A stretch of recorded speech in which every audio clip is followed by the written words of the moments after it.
जय श्री सद्गुरु देवाय नमः। जय श्री गणपति देवाय नमः।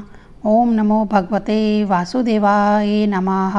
श्रीमद् भागवत महापुराण छठा स्कंद पांचवा अध्याय। श्री नारद जी के उपदेश से दक्ष पुत्रों की विरक्ति तथा नारद जी को दक्ष का शाप।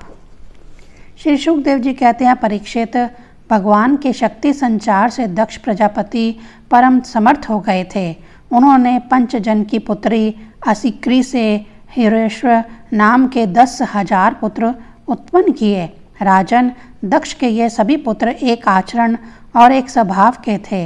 जब उनके पिता दक्ष ने उन्हें संतान उत्पन्न करने की आज्ञा दी, तब वह तपस्या करने के विचार से पश्चिम दिशा की ओर गए। पश्चिम दिशा में सिंधु नदी और समुद्र के संगम पर नारायणसर नाम का एक महान तीर्थ है। बड़े बड़े मुनि और सिद्ध पुरुष वहाँ निवास करते हैं। नारायणसर में स्नान करते ही ऋषियों के अंतःकरण शुद्ध हो गए। उनकी बुद्धि भागवत धर्म में लग गई। फिर भी अपने पिता दक्ष की आज्ञा से बंधे होने के कारण वे उग्र तपस्या ही करते रहे। जब देवऋषि नारद ने देखा कि भागवत धर्म में रुचि होने पर भी यह प्रजावृत्ति के लिए ही तत्पर है, तब उन्होंने उनके पास आकर कहा, अरे हरिहरेश्वरों, तुम प्रजापति हो तो क्या हुआ?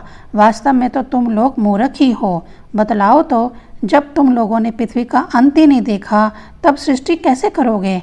बड़े खेद की बात है। देखो, एक ऐसा देश है जिसमें एक पुरुष है, एक ऐसा बिल है जिसमें बाहर निकलने का रास्ता ही नहीं है, एक ऐसी स्त्री है जो बहु रूपाणी है, एक ऐसा पुरुष है जो व्यभिचारिणी का पति है, एक ऐसी नदी है जो आगे पीछे दोनों ओर बहती है, एक ऐसा विचित्र घर है जो 25 पदार्थों से बना है, एक ऐसा हंस है जिसकी कहानी बड़ी विचित्र है, एक ऐसा चक्र है जो चूरे और वज्र से बना हुआ है और अपने आप घूमता रहता है।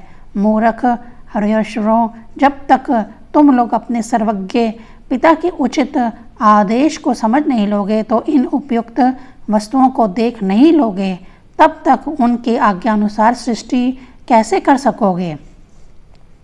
श्री सुखदेव जी कहते हैं, परीक्षित, हरिहरेश्वर जन्म से ही बड़े बुद्धिमान थे। वे देवऋषि नारद की ये गूढ़ वचन सुनकर अपनी बुद्धि से स्वयं ही विचार करने लगे। देवऋषि नारद का कहना तो सच है। यह लिंग शरीर ही, जिसे साधारणतः जीव कहते हैं, पृथ्वी है और यही आत्मा का अनादि बंधन है। इसका अंत यानी विनाश देखे बिना मोक्ष के अनुपयोगी कर्मों में लगे रहने से क्या लाभ है? सचमुच ईश्वर एक ही है। वह जागृत आदि 3 अवस्थाओं और उनके अभिमननियों से भिन्न उनका साक्षी तुरीय है। वही सबका आश्रय है, परंतु उसका आश्रय कोई नहीं है। वही भगवान है। उस प्राकृतिक आदि से अतीत नित्य मुक्त परमात्मा को देखे बिना भगवान के प्रति असमर्पित कर्मों से जीव का क्या लाभ है? जैसे मनुष्य बिल रूप पताल में प्रवेश करके वहां से नहीं लौट पाता, वैसे ही जीव जिसको प्राप्त होकर फिर संसार में नहीं लौटता, जो स्वयं अंतः ज्योति स्वरूप है, उस परमात्मा को जाने बिना विनाशवान स्वर्ग आदि फल देने वाले कर्मों को करने से क्या लाभ है? यह अपनी बुद्धि ही बहुरूपाणी और सत्व रज आदि गुणों को धारण करने वाली व्यभिचारिणी स्त्री के समान है। इस जीवन में इसका अंत जाने बिना, विवेक प्राप्त किए बिना अशांति को अधिकाधिक बढ़ाने वाले कर्म करने का प्रयोजन ही क्या है? यह बुद्धि ही उल्टा स्त्री के समान है। इसके संग से जीव रूप पुरुष का ऐश्वर्य, इसकी स्वतंत्रता नष्ट हो गई है। इसी के पीछे पीछे वह उल्टा स्त्री के पति की भांति ना जाने कहाँ कहाँ भटक रहा है। इसके विभिन्न गतियों चालों को जाने बिना ही विवेक रहित कर्मों से क्या सिद्धि मिलेगी? माया ही दोनों ओर बहने वाली नदी है।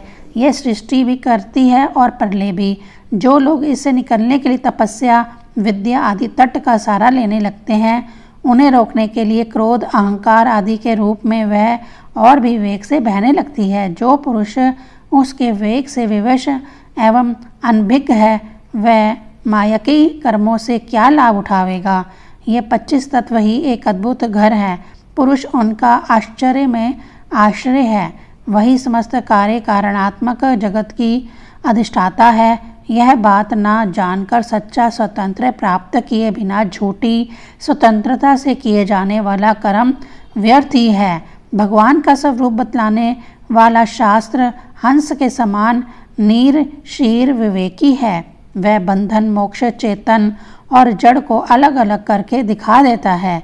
ऐसे अध्यात्म शास्त्र रूप हंस का आश्रय छोड़कर उसे जाने बिना भारे मुख बनाने वाले कर्मों से लाभ ही क्या है। यह काल ही एक चक्र है।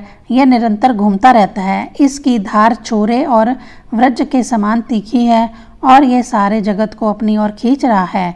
इसको रोकने वाला कोई नहीं। यह परम स्वतंत्र है। यह बात ना जानकर कर्मों के फल को नित्य समझकर जो लोग सकाम भाव से उनका अनुष्ठान करते हैं, उन्हें उन अनित्य कर्मों से क्या लाभ होगा। शास्त्र ही पिता है, क्योंकि दूसरा जन्म शास्त्र के द्वारा ही होता है और उसका आदेश कर्मों में लगना नहीं, उनसे निवृत्त होना है। इसे जो नहीं जानता वह गुणमय शब्द आदि विषयों पर विश्वास कर लेता है।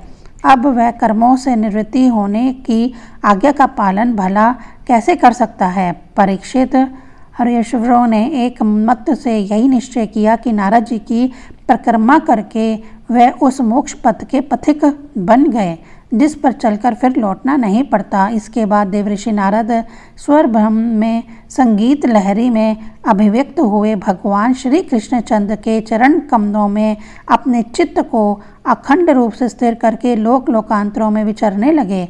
परीक्षित, जब दक्ष प्रजापति को मालूम हुआ कि मेरे शीलवान पुत्र नारद के उपदेश से कर्तव्यच्युत हो गए हैं, तब वे शोक से व्याकुल हो गए। उन्हें बड़ा पश्चाताप हुआ। सचमुच अच्छी संतान का होना भी शोक का ही कारण है।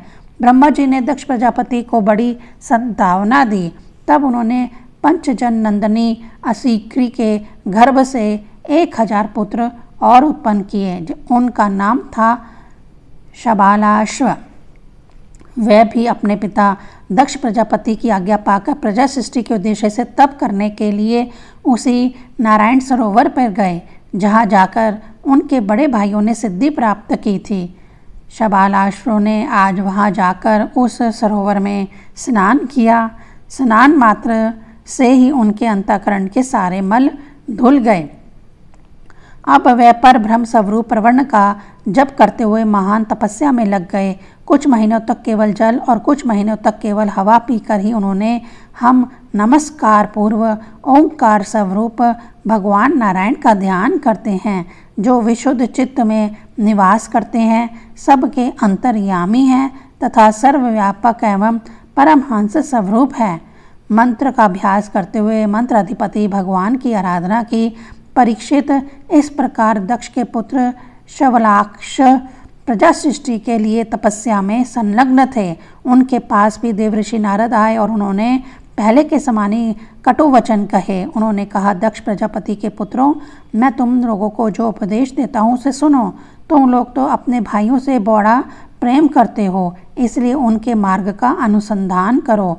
जो धर्मज्ञ भाई अपने बड़े भाइयों के श्रेष्ठ मार्ग का अनुसरण करता है, वही सच्चा भाई है। वह पुण्यवान पुरुष परलोक में मारुद गणों के साथ आनंद भोगता है। परीक्षित, शंबालाश्व को इस प्रकार उपदेश देकर देवऋषि नारद वहाँ से चले गए और उन लोगों ने भी अपने भाइयों के मार्ग का ही अनुगमन किया, क्योंकि नारद जी का दर्शन कभी व्यर्थ नहीं जाता। वे उस पथ के पथिक बने जो अंतर्मुखी वृत्ति से प्राप्त होने योग्य, अत्यंत सुंदर और भगवत प्राप्ति के अनुकूल हैं। वे बीती हुई रात्रियों के समान ना तो उस मार्ग से अब तक लौटे हैं और ना आगे लौटेंगे ही। दक्ष प्रजापति ने देखा कि आजकल बहुत ही आशकुन हो रहे हैं। उनके चित्त में पुत्रों की अनिष्ट की आशंका हो आई। इतने में उन्हें मालूम हुआ कि पहले की भांति अब की बार भी नारद जी ने मेरे पुत्रों को चौपट कर दिया है। उन्हें अपने पुत्रों की कर्तव्यच्युति से बड़ा शोक हुआ और वे नारद जी पर बड़े क्रोधित हुए।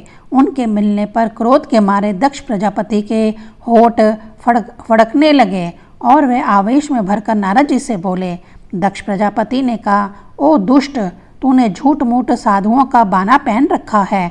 हमारे भोले भाले बालकों को भिक्षुओं का मार्ग दिखाकर तुमने हमारा बड़ा अपकार किया है। अभी उन्होंने ब्रह्मचार्य से ऋषि ऋण, यज्ञ से देव ऋण और पुत्र उत्पत्ति से पितृ ऋण नहीं उतारा था। उन्हें अभी कर्म फल की नश्वरता के संबंध में भी कुछ विचार ना था, परंतु पापात्मन तुमने उनके दोनों लोकों का सुख चौपट कर दिया। सचमुच तुम्हारे हृदय में दया का नाम भी नहीं है। तुम इस प्रकार बच्चों की बुद्धि बिगाड़ते फिरते हो। तुमने भगवान के पार्षदों में रहकर उनकी कीर्ति में कलंक ही लगाया। सचमुच तुम बड़े निर्लज्ज हो। मैं जानता हूँ कि भगवान के पार्षद सदा सर्वदा दुखी प्राणियों पर दया करने के लिए व्यग्र रहते हैं, परंतु तुम प्रेम भाव का विनाश करने वाले हो। तुम उन लोगों से भी वैर करते हो जो किसी से वैर नहीं करते। यदि तुम ऐसा समझते हो कि वैराग्य से ही स्नेह पाश विषय आसक्ति का बंधन कट सकता है, तो तुम्हारा यह विचार ठीक नहीं है, क्योंकि तुम्हारे जैसे झूठ मूठ वैराग्य का स्वांग भरने वालों से किसी को वैराग्य नहीं हो सकता। नारद मनुष्य विषयों का अनुभव किए बिना उनकी कटुता नहीं जान सकता, इसलिए उनकी दुख रूपता का अनुभव होने पर स्वयं जैसे वैराग्य होता है, वैसा दूसरों के बहकाने से नहीं होता। हम लोग सद्गृहस्थी हैं, अपनी धर्म मर्यादा का पालन करते हैं। एक बार पहले भी तुमने हमारा असह्य अपकार किया था, तब हमने उसे सहन लिया। तुम तो हमारी वंश परंपरा का उच्छेद करने पर ही उतारू हो रहे हो। तुमने फिर हमारे साथ वही दुष्टता का व्यवहार किया, इसीलिए मुड़ जाओ, लोक लोकांतरों में भटकते फिरो, कहीं भी तुम्हारे लिए ठहरने की ठोर नहीं होगी। श्री सुखदेव जी कहते हैं, परीक्षित, संत शिरोमणि देवऋषि नारद ने बहुत अच्छा कहकर दक्ष का शाप स्वीकार कर लिया। संसार में बस साधुता इसी का नाम है कि बदला लेने की शक्ति रहने पर भी दूसरों का किया हुआ अपकार सह लिया जाए। 5वां अध्याय संपूर्ण। ओम नमो भगवते वासुदेवाय नमः।